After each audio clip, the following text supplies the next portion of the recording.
the end of March, 1st of April 2020, Lieutenant General Williams, then the director of DLA, reached out to me down here at Richmond and asked if I'd be willing to go up and help Admiral Polopchek at the time, who was running the supply chain task force as part of the White House task force for COVID-19 response. Admiral P was, is what we affectionately call him, was working with a small team to work supply chain constraints and industrial base expansion across the whole government. What we found is that the United States needed a lot of personal protective equipment, it needed ventilators, needed pharmaceuticals to combat COVID. What we found, though, unfortunately, is that at least when it came to PPE, 85% of it was made overseas. And as you can imagine, if they weren't fighting COVID themselves, well, it probably wouldn't have been a problem. But they were.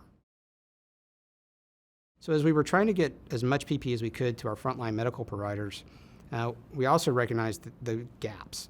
Again, we don't make it here in the United States. And so how do we make it here in the United States? And so we worked industrial base expansion projects so that now that we're self-sufficient for N95 manufactured in the U.S., we're self-sufficient for surgical and procedural masks. We will be self-sufficient for nitrile gloves in about another 12 months. And we're working on disposable gowns, too, that are going to get us there. Those were the focus areas.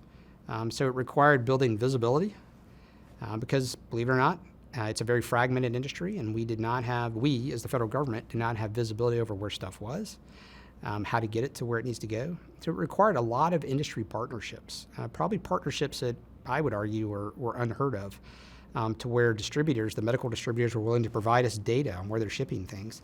So were the group purchasing organizations. And we leveraged all that to make sure they were sending it to the right place at the right time. Because, again, you don't have enough, but yet you got places like New York City at the time, Los Angeles, and then it gravitated throughout the year to where eventually the whole country was inflamed at one point, but making sure that we could move those products around. And then in the fall, we got a little bit of relief because of all those industrial expansion projects we did. They were finally starting to turn out product so we could make it here ourselves and get the items to where we needed them to go. It was challenging, too, because it was an interagency organization. And so you had different cultures. We have our DoD culture, our DLA culture, and then we have a FEMA culture. We have a Health and Human Services culture, and then we had some commerce folks, totally different culture, and then others. And so you have to quickly bring a team together and figure out what you think you can affect and what you can do.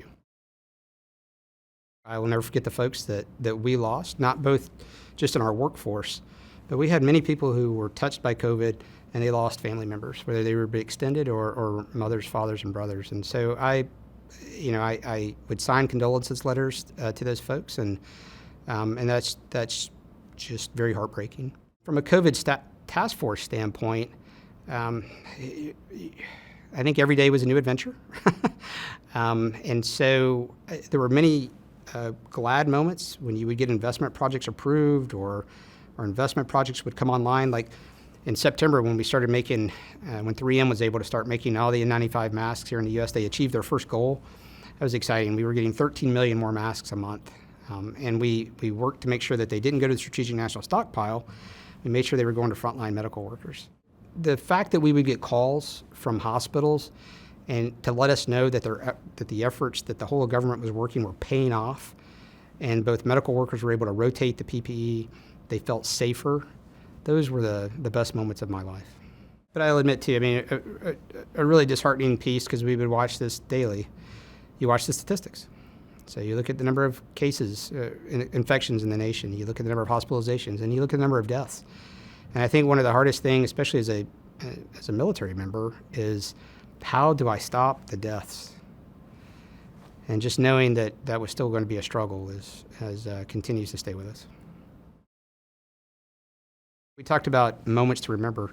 I think one of my proud moments will always be just the people I worked with within DLA. And the fact that we were always so mission-focused in the can-do attitude, it was never no.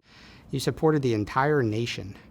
And that can never be lost on the DLA workforce. And that is a badge of honor that we should carry for the next, forever, as part of our legacy and part of our lineage.